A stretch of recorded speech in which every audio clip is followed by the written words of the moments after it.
Kia ora he uri tēnei o Te Atiawa me Taranaki, ko Alice Tukuna Samavola Ho. I teach at the Faculty of Māori and Indigenous Studies at the University of Waikato, and one of the great joys of the last 3 years of my life has been a Marsden funded project called Writing the New World, Indigenous Texts 1900 to 1975.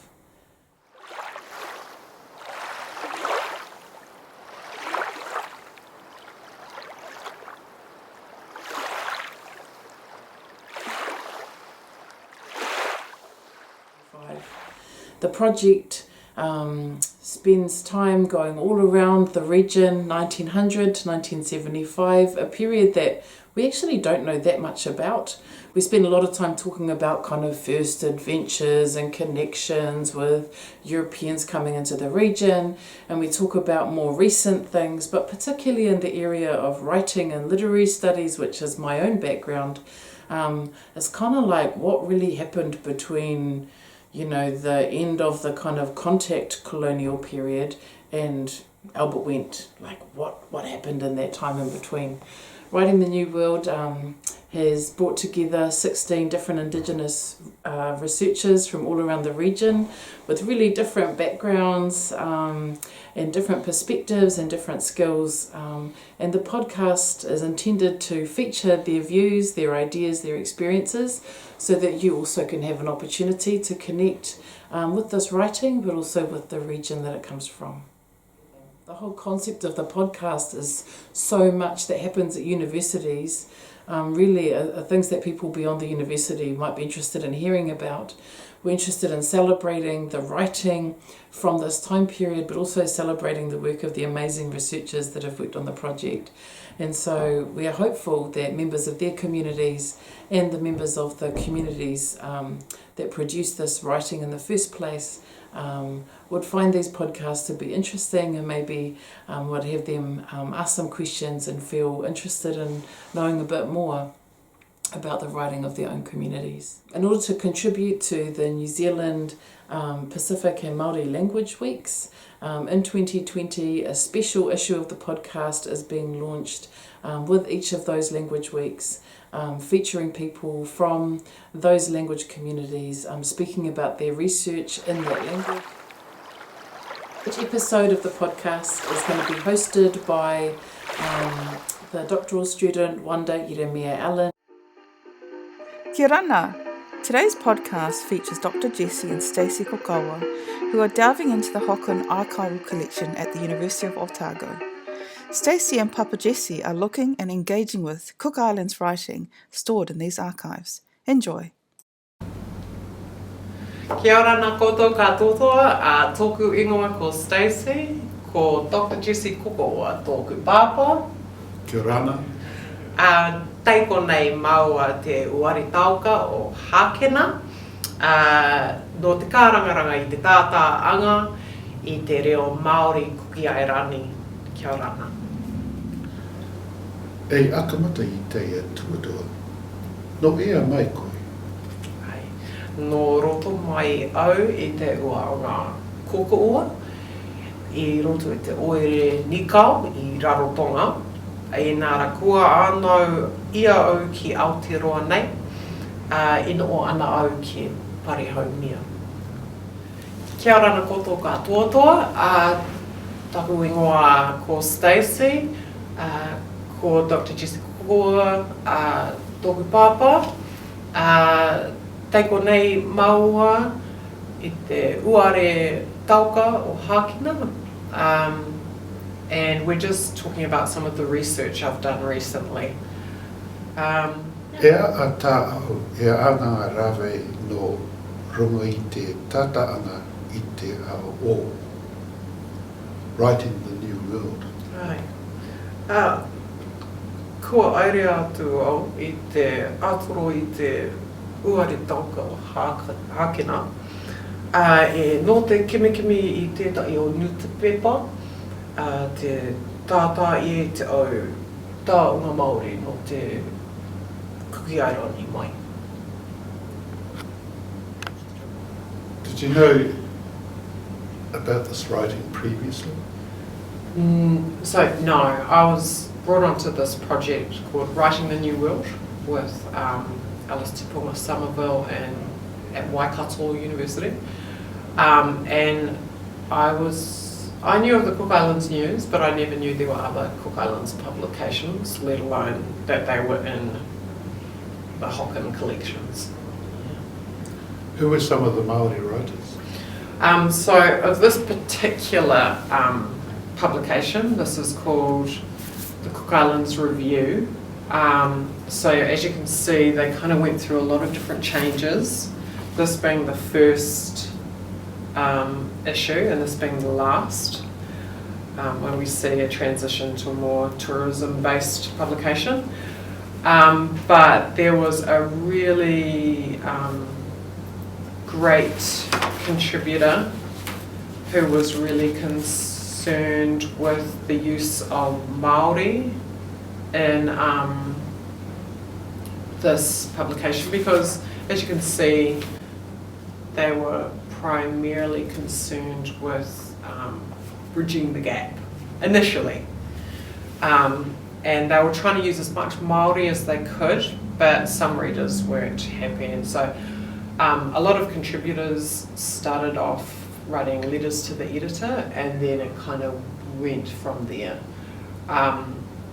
It was also where Taina Rere, you start to see pieces of his writing, who was one of our more prolific writers in the Cook Islands. So yeah, it seemed to be somewhere that by writing to these editors they could start exploring what they wanted to write about, really. Sure.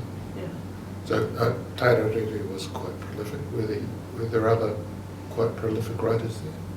I'd say Taira Rere was one of the most frequent contributors, but then there was a person who went by J. Newman, and he started off just writing letters to the editor. He'd obviously had an education in New Zealand and had returned and was very astute in te reo Māori. And then eventually he had his own column as a kind of critic, social critic of island activity, and it was really cool to read.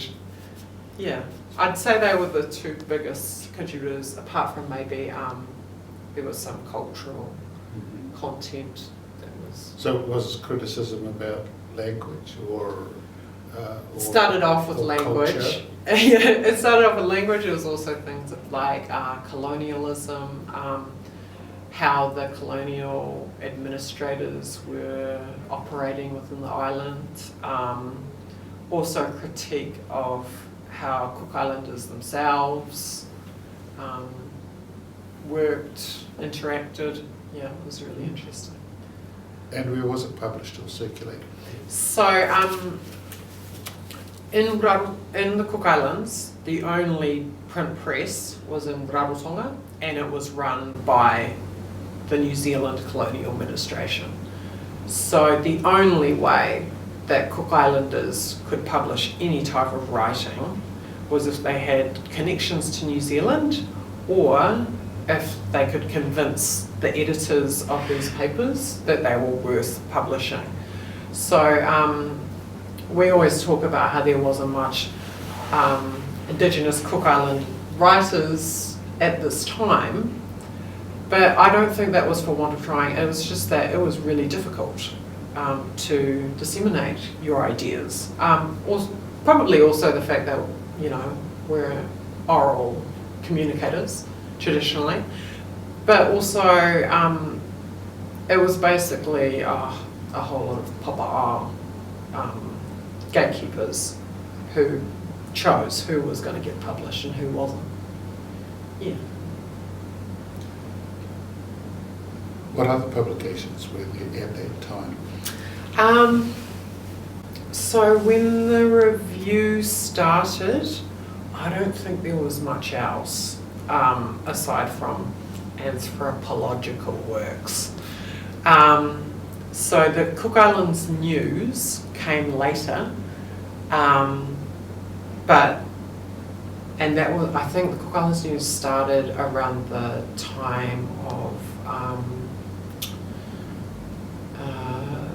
the Constitution. So, but this first issue is in 1955, and apart from like newsletters and smaller publications, this is one of the first papers that I found anyway, that uses te reo Māori in Kuki Airani. Yeah, it's quite interesting with the Cook Islands Review. So originally, in this first issue, where we have Bridging a Gap, the editor is G. Neville, and he obviously was intending to write this, he was intending that it would be read by Cook Islands Indigenous people and Māori, but also expat citizens. Can they be citizens? No. Yes, sir. Yeah. So everything was written in both English and te reo Māori. And yeah, I really got the sense reading through it that there was a sincere intention to have good quality Māori writing there. And for that reason, when he was critiqued about by Newman about the use of Māori, that person was then later hired to write a column. And I think that speaks of his intention. However, later on, as the administration changed, as independence, there was a lot of conflict and tension between these colonial administrators who ran the press and this, Indigenous Cook Islanders who were saying, we want to govern ourselves now. You see a real big shift. And, so this is 1956. So this is not far along the track, but we're starting to see more stories about public servants. And then as you head closer towards Cook Islands gaining independence, you see more celebratory articles of all the things that the colonial administration is doing for the Cook Islands. So, and I guess that in a way was for a Cook Islands audience, because they were wanting to be like, we are good for you. Why can't you see all the things we do? But later on, as Cook Islands gains independence and kind of works out what direction they want to go, our first Premier, Albert Henry, decides with his team that they're going to pursue tourism as a means to set a foundation for the economy. And so by, I think this one's 1970. So, 1970. So by 1970, several years after self-governance, you start to see these very glossy publications, have a lot of ads, and a lot of photos of performers, and Albert Henry, he's here turning the first sod for the airport. So it's a very different publication at this time compared to what it is here. And that is a matter of 15 years between those. And it was just such a time of great change, and that's why the Cook Islands Review interests me, because it really maps 1.5 decades of really a really interesting time in the Cook Islands. Yeah. So the focus of the review changed over time. Were there any recurring themes throughout? Or did they change with the review? Yeah, I think they did. I think in the earlier issues, because there was more contributions from Islanders who were writing and speaking to their concerns, there's a strong theme of fear about the loss of te reo Māori, and I find it interesting because that's a fear we hear today about being concerned that we're losing some of the complexity and the sophistication of the language. They talk about it here, fears that children are learning te reo papa'a at the loss of Cook Islands Māori, fear that with embracing papa'a society we're losing aspects of Cook Islands culture. But as I was reading it, I just kind of came to think of the resilience of Cook Islands people, because it's kind of not a new thing. It's one that started when New Zealand took over in 1902. And they were just waiting for the Indigenous people of the Cook Islands to just kind of die out, literally. And it just doesn't happen. Just keep coming back. Was there a piece of writing you particularly enjoyed? The articles?